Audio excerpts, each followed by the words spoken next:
Dear students, today I would like to discuss English grammar में जो omission होता है, ओमिशन अलग अलग होता है, ओमिट करना, और we find the candidates often commit mistake in omission. Proper omission क्या होगा, वर्ड्स ओमिटेड कैसे करेंगे। अब जैसे मैंने सेंटेंस दिया, जो वर्ड्स ओमिटेड को देखिए ध्यान से, वर्ड्स ओमिटेड को कैसे समझेंगे, बहुत ध्यान से देखिए। वर्ड्स ओमिटेड को बहुत ध्यान से देखें।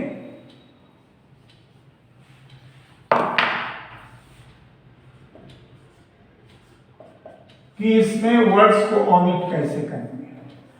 अब जैसे उदाहरण दिया, आई टुक हिम अ थीफ। अब इस एग्जाम्पल में ध्यान से देखें, जब कोई न कोई कमी मिसिंग होती है तो इसको मिसिंग भी कहते हैं, वर्ड्स, मिसिंग वर्ड्स। तो missing words, omission of words, omitting of words. तो इसमें आपको कुछ ऐड करना पड़ता है। इसको करेक्शन करने के लिए क्या करेंगे, इसमें ऐड करेंगे, बिना जोड़े नया शब्द। अब आप देखिए कि इसमें क्योंकि मिसिंग वर्ड है तो इसलिए मीनिंग नहीं निकल पाएगी। कैसे निकलेगी, आई टुक हिम ए थीफ, इसको पहले नोट कर लीजिए।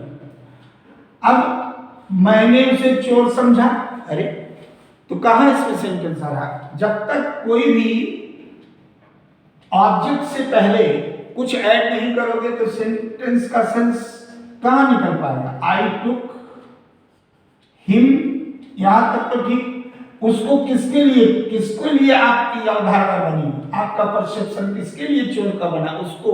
तो I took him for a thief. अगर आप ऐसा लिख देते हैं तो देखिए वाक्य बना पूरा कि नहीं बना। I took him for a thief, मैंने उसको चोर के रूप में उसको समझा, यानी फॉर ए थीफ, ऑब्जेक्ट से पहले फॉर लगा दिया। तो ये ओमिशन हो गया फॉर का।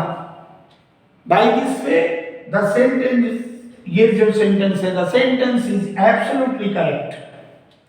कोई भी से उदाहरण लेना, जैसे हमने कहा एक सेंटेंस दिया, आई हैव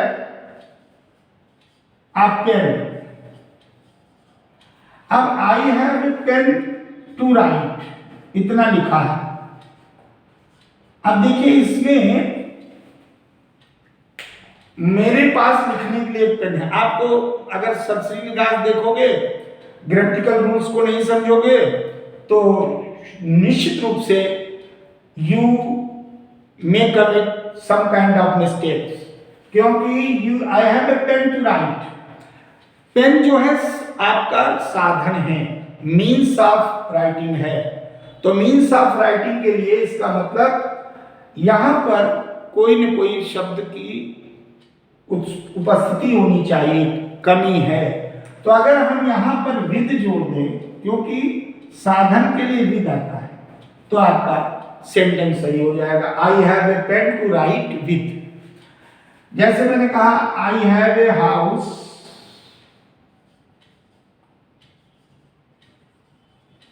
टू लिव। अब I have a house to live, अगर ऐसे सेंटेंस लिखते हैं कि मेरे पास रहने के लिए घर है, लेकिन ओमिट जब तक नहीं करेंगे तो सेंस नहीं निकलेगा, मीनिंग नहीं निकलेगी। I have a house to live, उस घर में रहते हो, तो लिव इन, जब इन जोड़ोगे इसमें विद, इसमें इन, तो वाक्य की पूर्ति हो जाएगी और ओमिशन हो जाएगा। जैसे मान लीजिए हमने कहा दूसरा, I know to write, to read Urdu. अब इस सेंटेंस में ये गलती ऐसी होती है ओमिशन वाली कि जब तक स्टूडेंट ध्यान से नहीं पढ़ते तो निश्चित रूप से वो गलतियां करते हैं। The students who do not pay attention while attempting this type of question, they often commit so many mistakes. I know to read Urdu.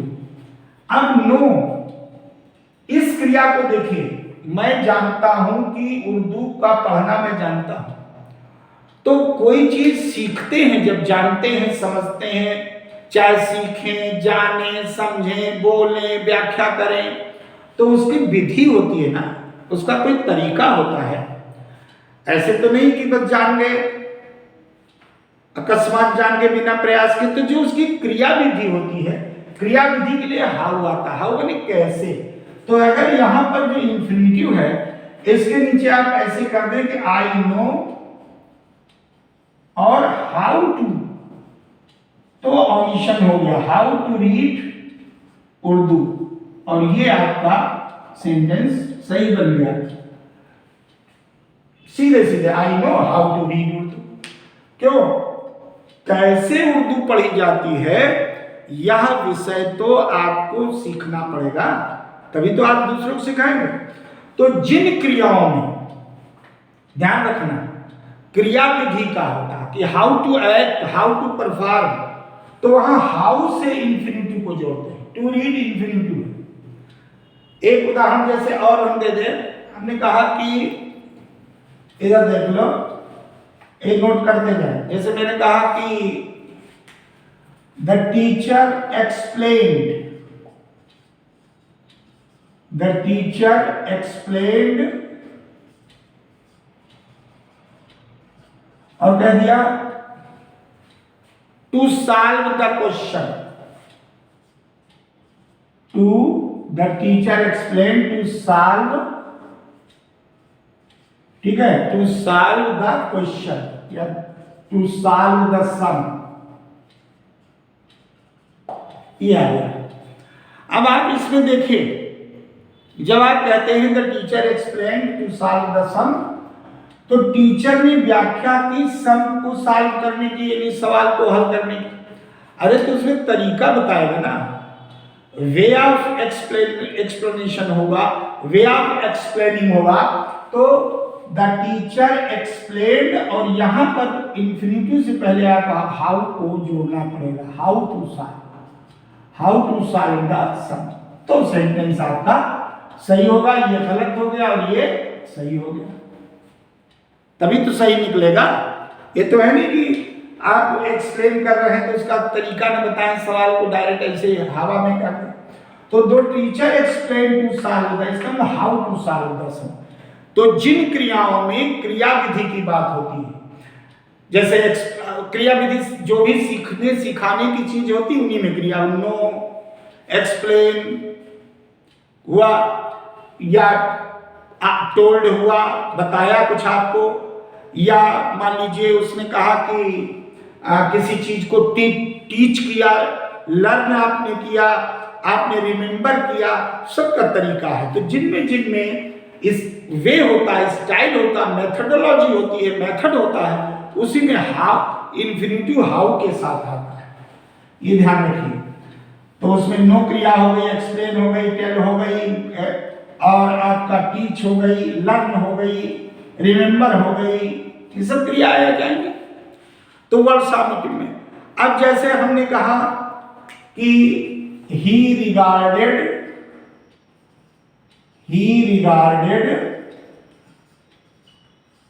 Sacred. अब इस उदाहरण में देख रहा है कि ही रिगार्डेड सेक्रेड, वो पवित्र माना जाता था।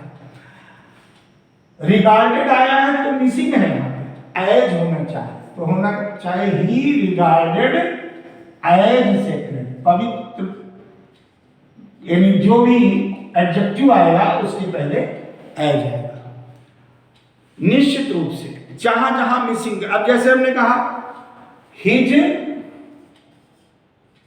सर्विसेज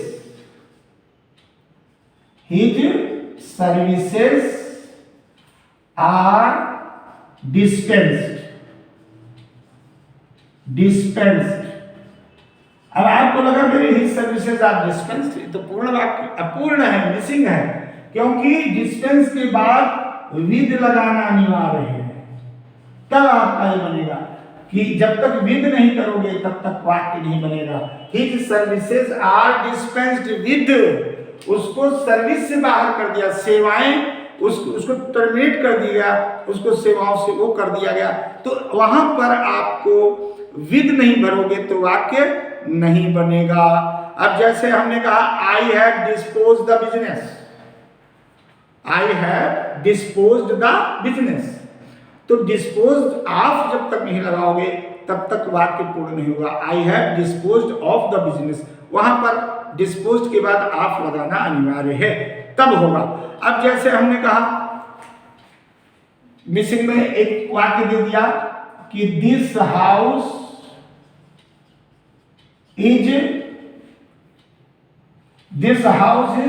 और उसके आगे समय दे दिया, दिस हाउस इज 200 ईयर्स। अब 200 ईयर्स कर दिया तो आपको लग नहीं रहा कि ये अधूरा वाक्य है। या तो आप लिखे this house is 200 years old, तभी तो पूरा होगा। तो इस प्रकार से वाक्य की संरचना में फॉर्मेशन ऑफ सेंटेंसेस में सावधान।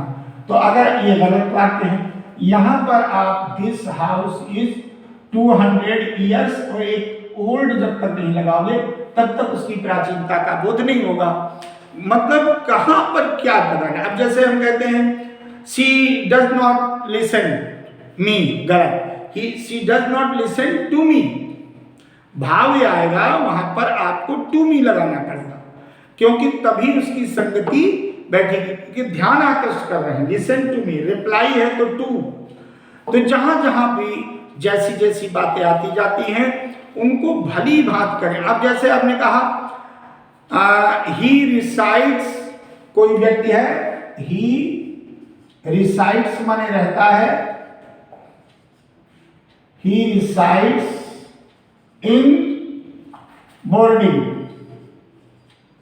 अब ये बोलचाल की भाषा में तो ऐसे बोलते हैं लोग, लेकिन जब तक इसके पहले मिसिंग है, बोर्डिंग हाउस नहीं लिखोगे तब तक सेंटेंस पूरा नहीं बनेगा। ये लगाना पड़ेगा तब सही होगा। She resides in boarding house, ध्यान दीजिए, शी रिसाइड्स इन ए, मान लीजिए ये हाँ इन ए बोर्डिंग था, she resides in a boarding, तो she resides in a boarding house, तब वाक्य कंप्लीट होगा। कोई भी चीज ध्यान दें।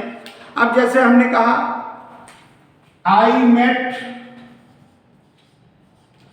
एन एक्सीडेंट, अब अगर आप ध्यान नहीं देते हैं तो आप कहेंगे ये फ्लो में बोल गए कि यहां से बिना ध्यान दिए, अगर ओवरलुक की गलती को।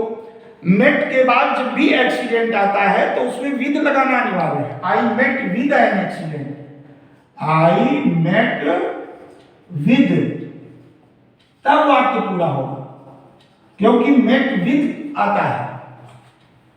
किसी व्यक्ति से मिले तो आई मेट मोहन, ठीक है, लेकिन किसी और घटना या किसी थिंग से, फॉर पर्सन तो मेट के साथ नो प्रीपोजिशन, लेकिन फॉर किसी अन्य काज के लिए या स्थिति के लिए मेट विद होगा और तब सेंटेंस बनेगा I met with an accident, और ये सेंटेंस आपका बन जाएगा। तो वर्ड्स जो ओमिटेड वाली चीज पढ़ रहे हो, ये बहुत प्रयोग होता है। आपने मान लीजिए कहा कि गो देयर एंड एंजॉय, अब लग रहा है कि सेंटेंस कंप्लीट हो गया। ये वो चीज है ओमिशन ऑफ वर्ड्स कि अगर असावधानी किया, इफ सम काइंड ऑफ आपने अनअवेयरनेस दिखाई तो निश्चित रूप से गलत हो जाएगा। जैसे हमने कहा गो देयर एंड एंजॉय, अब ये लग रहा है कि पूर्ण हो गया।